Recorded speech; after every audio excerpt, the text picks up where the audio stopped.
And in fact, the country that has the most to lose if there is any disruption to freedom of navigation, it will be the world's largest trading power, which is China.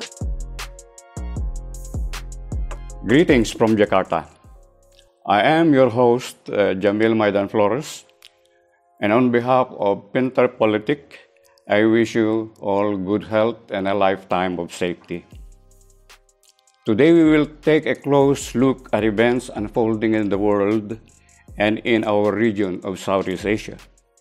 And no better person will help make out the meaning of these events than our special guest today. He is Professor Kishore Mahbubani, one of the world's most profound thinkers on matters of geopolitics and foreign policy. And his latest book, Has China Won?, is a wake-up call to the US and the West about their self-defeating approaches to the relations with China and the rest of Asia. Friends, let us give a warm welcome to Professor Kishore Mahbubani. Hello, Professor Kishore Mahbubani. It's such a pleasure to be with you, and I'm looking forward very much to this discussion. And I'm of course very happy to meet a good friend of Ali Alatas, who was one of my heroes when I served in the Singapore Foreign Service. Okay, Professor, for your opening statement, will you give us in broad strokes a view of the global situation in the light of two major developments? One is the return of the US to multilateral engagement with allies, friends, and rivals, and the responses of these allies, friends, and rivals to the return of the US from the shadows of Trumpian isolation. And the second is also in the light of events in Southeast Asia that seem to militate against the cause of democracy, so that the impression is there that democracy is in decline in Southeast Asia. The recent events in Myanmar being only one of them. Professor. Thank you. Those are excellent questions, very different questions. Let me first answer the question about the Biden administration and what it means for Southeast Asia, for China, and for the rest of the world. And there is no question whatsoever that the Biden administration is a huge improvement over the Trump administration. Because the Trump administration only believe in making America great again, whereas I think Joe Biden has gone back to the traditional American foreign policy, which is to take care of American interests and also take care of global interests. And so on some critical areas, like, for example, on climate change, Joe Biden will once again get America to cooperate with the world to deal with climate change. And then on COVID-19, it is wonderful that President Joe Biden has decided that the United States should rejoin the World Health Organization. And these are very, very positive developments that President Biden has taken. But having said that, I have to put in a word of caution. Because the United States, even though the United States under President Joe Biden is a vast improvement from the United States under President Donald Trump, it still remains the fact that the United States is still acting unilaterally in many areas rather than acting multilaterally, as you suggested.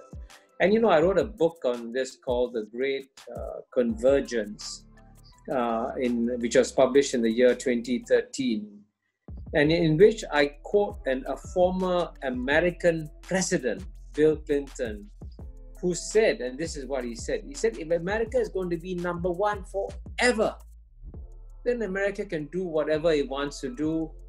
It doesn't have to, worry about anybody else because it's going to be number one forever.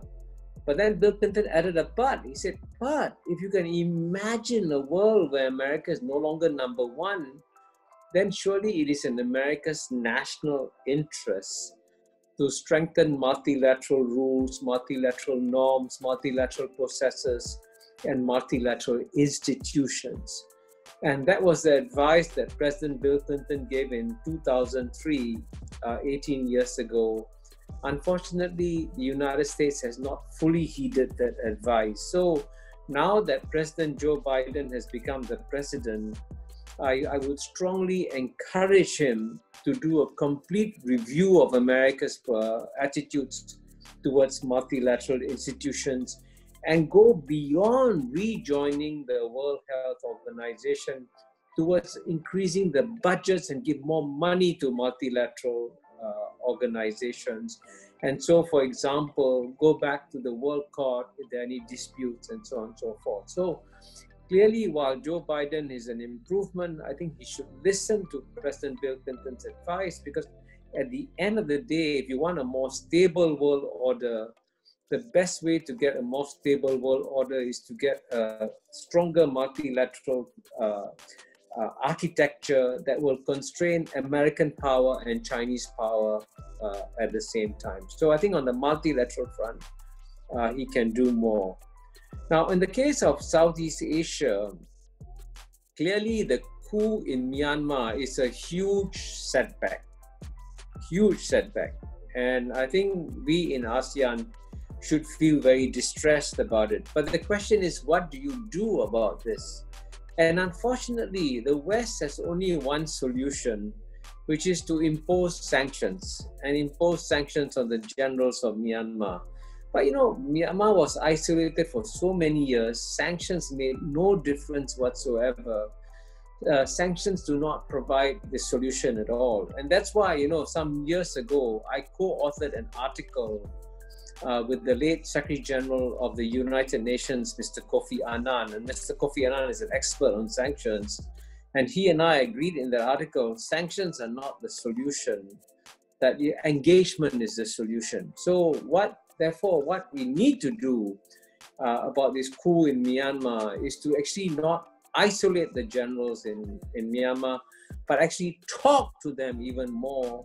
And so, for example, if you can imagine let's say the ambassador of the United States, ambassador of China, ambassador of India, some ambassador of Indonesia, the ambassadors of ASEAN countries calling jointly on the generals in Myanmar and say, this is not right, and we must go back to civilian rule in Myanmar. I think that would have a much more powerful effect than the sanctions that have been spoken about by the Western countries. And this is why I hope, especially a country like Indonesia will play an important leadership role. That was one of the strengths of the former foreign minister of Indonesia, Ali Alatas. Whenever there was a problem, he would step up to the plate. He would say it's the responsibility of Indonesia to take a leadership role. So I'm very glad that the current foreign minister of Indonesia, Madam Retno, has, as you know, traveled to Brunei, traveled to Singapore,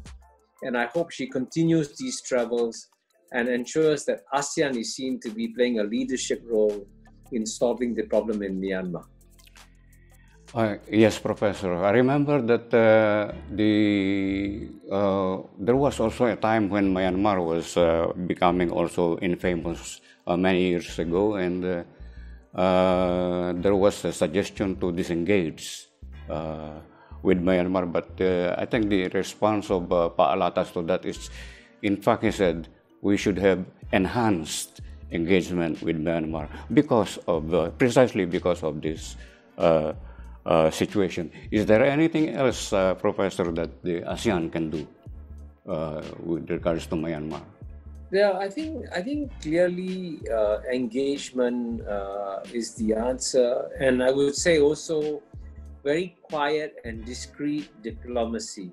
So what I think the ASEAN countries can do is to talk privately to the key countries that are involved, talk privately to United States, talk privately to China, talk privately to India, and try and persuade all, and as well as the European countries, and get them to work together with ASEAN and not against ASEAN in finding a solution to Myanmar.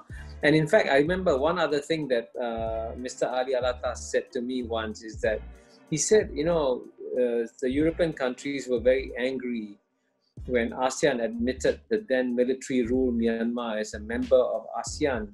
And Mr. Ali Alatas replied that if we don't bring Myanmar into ASEAN, then Myanmar will become the center of geopolitical rivalry between China and India.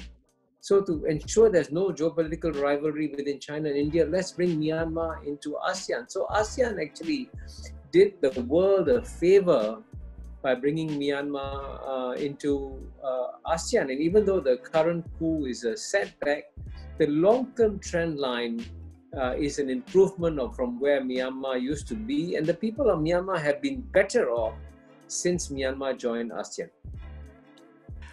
Well, now that you have mentioned China, you had occasion to say sometime last year that in the rivalry between China and the United States, nobody in this region will take sides against China. But there is a recent survey by the ISIS Yusuf Ishak Institute that shows that if forced to align oneself between China and the US, the majority of respondents chose the US 61.5% as against China 38.5%. It seems to indicate that China's exercise of hard and soft power in the ASEAN region, is maybe not that effective. Or is there a nuance or a fine distinction that I am missing? Well, I would say, the question is, who are the respondents? It's a cross-section. It seems to be a cross-section of the ASEAN population. And I can understand if you go to the man in the street and, and then they would, of course, express their personal views and all that. But I think it's very important to talk to the governments in the ASEAN countries, because the governments have to take a long-term view about what is happening in these places. And when the governments take a long-term view, it's very clear that all the governments in this region, they want to be good friends with United States, but they also want to be good friends with China. And China will be our neighbor. China has been the neighbor of Southeast Asia for the past 2,000 years and will be our neighbor for the next 2,000 years. China will not go away. And so at the end of the day, if we do have concerns about what China is doing, and we have reasons to be concerned, it's important for us to talk frankly and directly to China about these concerns, but don't join somebody else's crusade against China. And the lesson you learn is that great powers will always put their interests first and not the interests of other countries. So we must remember that.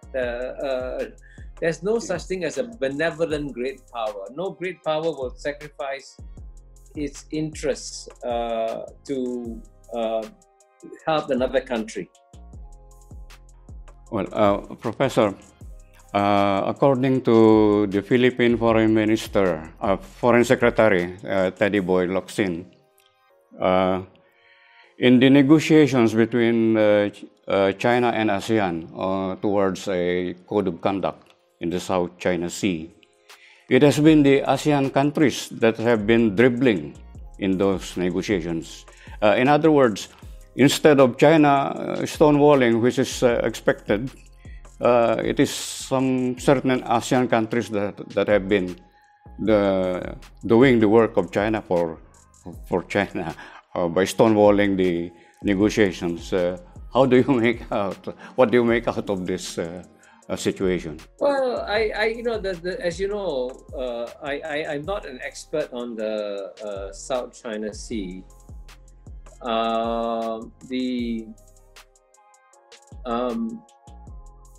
The situation is actually very complicated, and I believe that, you know,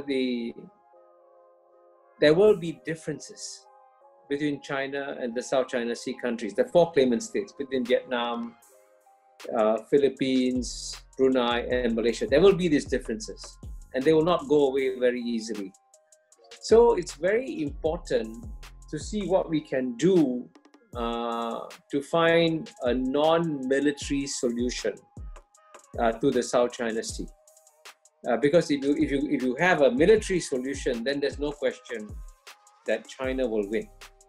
And in fact, you know, there was some time ago when there was a similar dispute between United States and Canada about an international straits that was north of Canada. And United States said, this is an international straits. Canada said, no, it's our domestic waterway. United States said, international straits. Canada said, domestic waterway. They were arguing and arguing. So you know what happened? At the end of the day, the Canadian told me, United States sent a destroyer right through the international straits. And so what could Canada do? Canada could do nothing. So even between two countries, as friendly as Canada and the United States of America, when you have a maritime dispute, the United States says, I will use force to settle this. And Canada could do nothing. So I think we have to accept that there are some painful realities, but at the same time, you know, if you look at in my book, Has China Won, I point out that, you know, when the United States became a strong power, the first thing the United States did was to use its military muscles. It declared war on Spain. How was Philippines colonized? By the United States of America. Because the United States declared war on Spain for no reason at all. And that's how great powers behave. And so if you look at South China Sea, if China in the year 2021 were to behave like United States at the end of the 19th century, China will use military force. So we are actually quite fortunate that so far, China hasn't used military force. So we should try and maintain that situation as much as possible. And frankly, this is why it's also important to negotiate the code of conduct with China as soon as possible. So I think that's the approach we need to take, because if there is any kind of military solution, then I'm afraid we are not going to win the military solution. Yes, speaking of military solution, it seems that the major response, the main response of the Western countries, primarily the US, is to carry out what they call freedom of navigation operations in the contested maritime areas in the South China Sea. Do you see any danger of these activities leading to an actual shooting war in the South China Sea? Well, I think it's very, you know, again, the situation is very complicated. You know, freedom of navigation is very important, and we should protect freedom of navigation. But the question is, who is blocking freedom of navigation? I mean, you know, what is interesting is that even though the Chinese government has drawn a 9-dash line in the South China Sea, it has not said that the 9-dash line represents the internal waters of China. They're not territorial waters of China. So no one has stopped freedom of navigation in the South China Sea. And in fact, the country that has the most to lose if there is any disruption to freedom of navigation, it will be the world's largest trading power, which is China. There are more Chinese goods going across the sea lanes in the world than American goods, much more. So the Chinese have the most to lose. So when the Western powers say we want to protect freedom of navigation, they are actually protecting freedom of navigation for Chinese products. That's what they've been doing. So, there's no reason for China to stop the idea of freedom of navigation. So, it's important to figure out what is propaganda and what is real, right? So you have to be very, very careful. So, for example, I'll give you another example. The United States and United Kingdom say that we should respect the decisions of international tribunals. Now, the World Court has decided that Diego Garcia must go back to Mauritius. Do you think United States and UK will give up their base and give the island back to Mauritius, even though the World Court has said so? No, I give you that as an example because great powers will do what they want to do, and we got to understand that's what great powers do, and therefore maneuver ourselves around that. Well, I'd like to bring up the matter of the award by the tribunal in The Hague on the matter of China's claim to the whole of, practically the whole of the South China Sea. And it is said that the arbitration award by the tribunal now constitutes international law. But how can it be enforced? Since China does not recognize this arbitration. Well, I think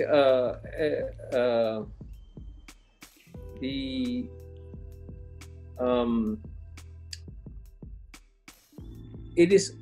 should, as much as possible, strengthen the rule of law.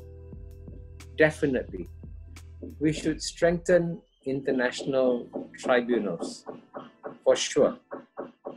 But I think we should be realistic and understand that it is very difficult to enforce an international tribunal against any great power, right? I mean, as you know, the World Court also passed a judgment against the United States on Nicaragua, but nobody could enforce it. So, and I think we should understand that, and therefore, while we should definitely push for greater recognition of international tribunals, we should understand that there are limitations to how you can use it against great powers, and that's what geopolitics is all about, right? And so we have to find our ways of dealing with these kinds of issues. Well, Professor, I prepared a question about sanctions, and of course, I get it from you that actually sanctions do not work, especially in the case of Myanmar, since they were isolated for decades since 1962, and the generals did not seem to mind the sanctions and the isolation that were imposed on Myanmar. But in principle, what is the principle when it comes to sanctions as against the principle of the responsibility to protect? When does one start and the other end? I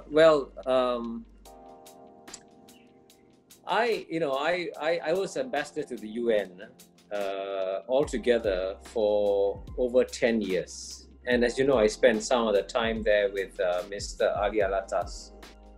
We were together when I was ambassador to the UN in the 1980s. And so I studied the question of sanctions for 20 or 30 years. And most of the time, sanctions don't work. They don't work at all. And that's why, as I say, I co-authored an article with the late Secretary General Kofi Annan to say that they don't work. And I think that if you really want to get things done, it's far more important to use diplomacy. But if you cannot use diplomacy, and then you must go to the UN Security Council and get multilateral sanctions which all countries have to obey, and not unilateral sanctions. And the mistake that the United States has made has been to impose unilateral sanctions on countries. And sometimes, by the way, sometimes you need to use the force. For example, the genocide in Rwanda could have been stopped if the UN Security Council had taken action. But the country that blocked action in the UN Security Council against taking action in Rwanda was the United States of America. So I think this is confirmed by a former Canadian ambassador to the UN, Stephen Lewis, when he did a report on it.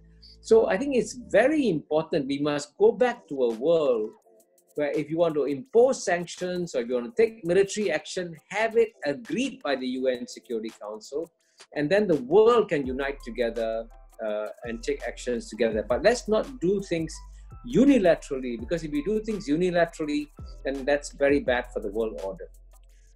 Yes, I get it.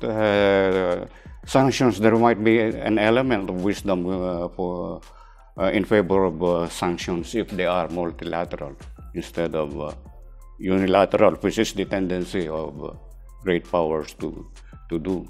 And in this regard, again, as a matter of principle, the principle of non-interference, it's how sacrosanct is it, how absolute is it?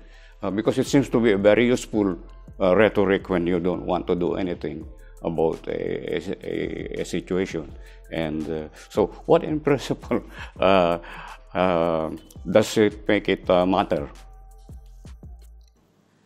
Well, I think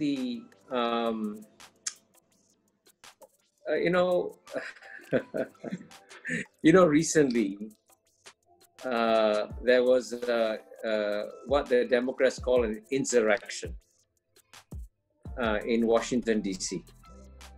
And as you know, the demonstrators stormed the Capitol, right? So that was a kind of a violation of constitutional rule in the United States. Would the United States have welcomed if some other country sent troops in to save American democracy? How would the United States have reacted? So, the point is, if you're saying that non-interference is an anachronistic rule, then the best way to ask yourself is, would the biggest countries allow interference in their countries? They will not. So then if they will not, what will happen is that you're going to have the principle of interference in small countries and the principle of non-interference in big countries. And that's not fair. That's not fair. So it means small countries, my affairs can be interfered with. Big countries, your affairs cannot be interfered with. So we must have the same rule. So if you're going to have non-interference in big countries, you must have non-interference in small countries too. The same rule. Unless you're prepared, the big countries are prepared. Otherwise, the big countries will intervene in the affairs of small countries. So the principle of non-interference was designed to protect small countries from big countries intervening in their affairs. And that's why we should support it as much as possible and never give it up. And this, as you know, is part of the Panchasila. Oh, yes. Okay. Now, my next question is, what is the future of ASEAN centrality, given the situation in Myanmar, given the stalemate in the negotiations toward the Code of Conduct in the South China Sea, and other problems of ASEAN? What is the future of ASEAN centrality with regards to its dialogue partners? I am a bit, even though I wrote a book called The ASEAN Miracle, I do not like the phrase ASEAN centrality. It is too pompous. It is too self-glorifying. In fact, ASEAN should be very humble. Because, the strength of ASEAN, as I say in my book, The ASEAN Miracle, lies in its weakness. And ASEAN should not try to be greater than it is. So, of course, ASEAN should provide a platform, which it does very well, for countries to work together and talk to each other, as we do at the ASEAN Regional Forum, for example. But that doesn't mean that we should say that this is ASEAN centrality. So I think the most important thing for ASEAN to say is that ASEAN wants to be friends with everybody. ASEAN will provide a platform for the great powers to come together, but ASEAN will not try to lead or dominate any processes. So I would say modesty and humility are what makes ASEAN strong. And of course, I also like the Indonesian principles of musyawarah and mufakat, consultation and consensus. So instead of saying instead of using the C word, centrality, ASEAN should drop the word centrality and say ASEAN consultation and consensus. That is the ASEAN way. Yes, I like that answer very much, Professor. I always thought that the word centrality there is a little bit pretentious, actually. Now, let me go to disarmament. The treaty to prohibit nuclear weapons entered into force last 22nd January. Will this be a game changer, as some people are saying, or will it be merely symbolic? Well, I think, only great powers have nuclear weapons. Yeah. Of course, you have North Korea, Israel, India, Pakistan, in addition to the P5, have nuclear weapons. But we must understand that it is in the common interest of all of humanity to try and reduce nuclear weapons as much as possible, because nuclear weapons can destroy planet Earth. So in that sense, even if this nuclear treaty is a symbolic step, it's a very important symbolic step to reiterate, for example, that the Southeast Asian countries will not have nuclear weapons. And even if we can just make sure that no Southeast Asian country acquires nuclear weapons, we would have made Southeast Asia a very safe place. So, and over time, the example of Southeast Asia, we hope will be copied by other regions in the world also, right?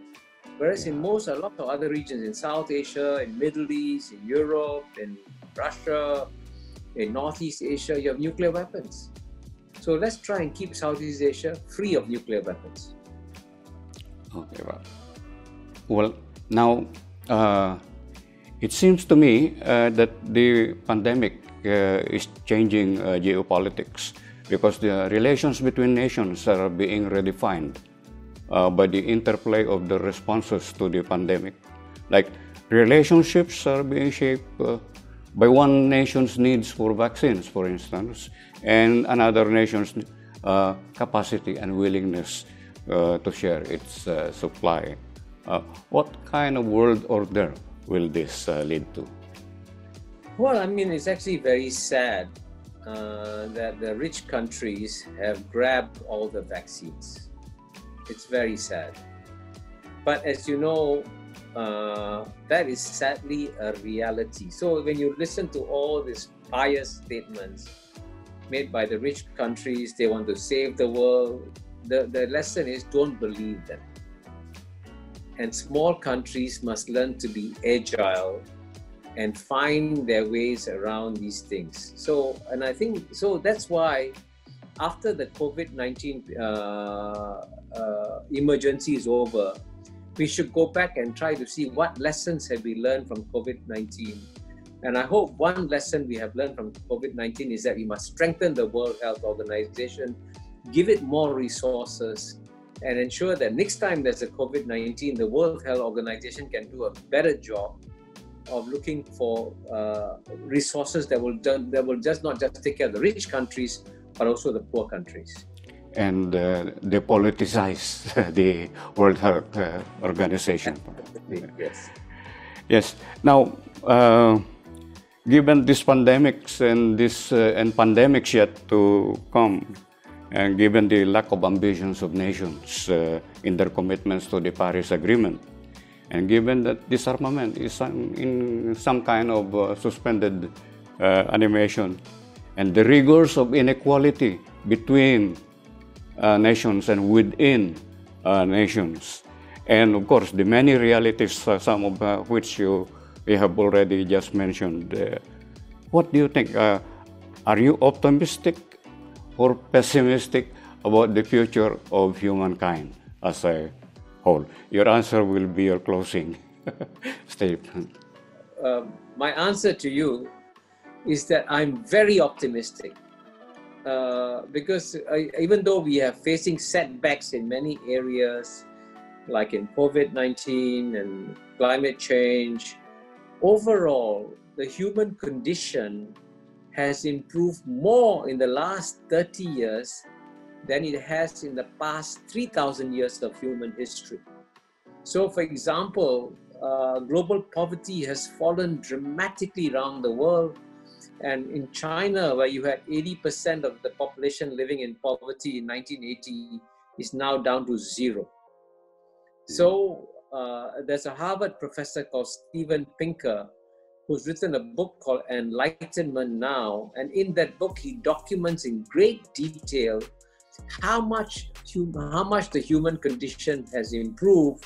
So the number of people who are dying in wars, the number of people suffering extreme poverty, the people dying from infant mortality is going down, the life expectancy is going up. So overall, the human condition has improved dramatically in the last 30 years, and it will improve even more in the next 30 years. Well, I am glad to hear that, Professor. And thank you for sharing your thoughts with us on vitally important issues and concerns. And well, thank you for your optimism. It has been an honor and a pleasure. We look forward to reading your next book. Yeah. So, okay, thank you very much. Thank you very much. It's been a very good day. Okay. Bye-bye. Bye-bye.